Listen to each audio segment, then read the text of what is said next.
Hello everyone, I hope that you have gone through my previous video and that will surely help you to understand the chapter that is called the political parties. In this video, we will continue our discussion on the next content of the chapter, which begins with what? The necessity of political parties. So, in the previous video, we have discussed about what are political parties and what are their functions, right? Now in this video we will try to understand what is the need of political parties, why any democracy it is in the need of political parties, what is their necessity. So watching through the previous video, and if you see the functioning of the political parties, then you will come to know that what is their necessity in a democracy. See, the most important need of political parties is what? It performs various functions. Performs various functions. And what are the functions political parties perform? You just go through my previous video. It's perform various functions. So think, if there is no political party, who will form a government, who will play the role of opposition, who will make the law, so many such functions about which we have discussed in the previous video. You just refer that one. So the necessity of political parties is to perform various functions.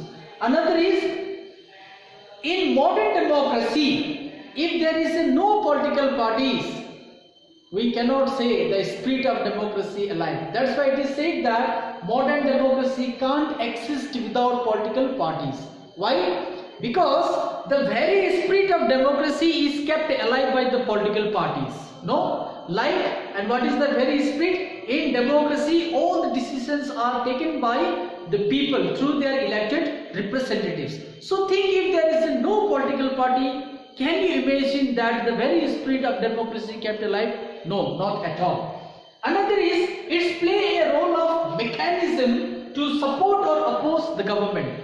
What role it play? To support or oppose the government. That kind of mechanism, that role. You see, whenever there is any good governance or any good decisions comes from the government, there are so many political parties, they extend their support to the government, and their support made the government possible to take decisions or better decisions for the countryman or for the country. And often we have seen what's the role opposition play. If government fail to take a better decisions, if such decisions are not for the well-being of the nations and for the people, at the time these political parties, they oppose the government. So in this way, it play a very important role of mechanism to support or oppose the government.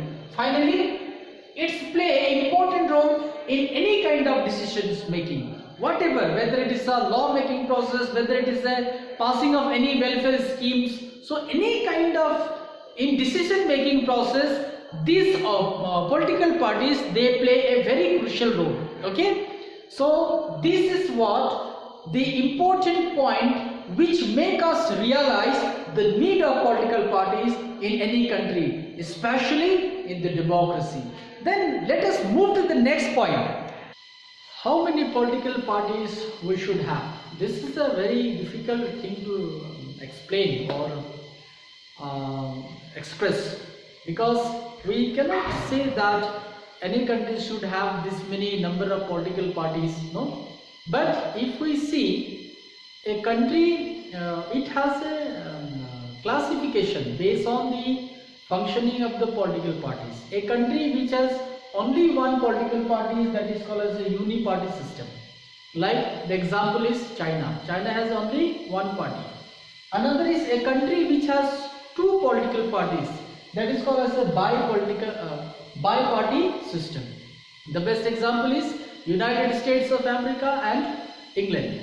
Another is multi-party system, country which has more than two political parties as ours. Do you know India has 7 nationalized political parties and 1600 plus regional political parties, okay, which are get registered with the Election Commission of India. India has 7 nationalized political parties, 52 regional political parties, and 1600 plus other political parties which got registered with the Election Commission of India, which is also called as a Nirvachan Ayog. So based on its performance, the political parties are classified into a regional political parties or nationalized political parties. It is always said that for any healthy democracy, it is good to have more than one political parties, so that people should have a better option to elect their representatives in the consecutive elections. But we cannot say that a country which has a single political party or two political party, they can't do good. They may do good, okay, we cannot say that.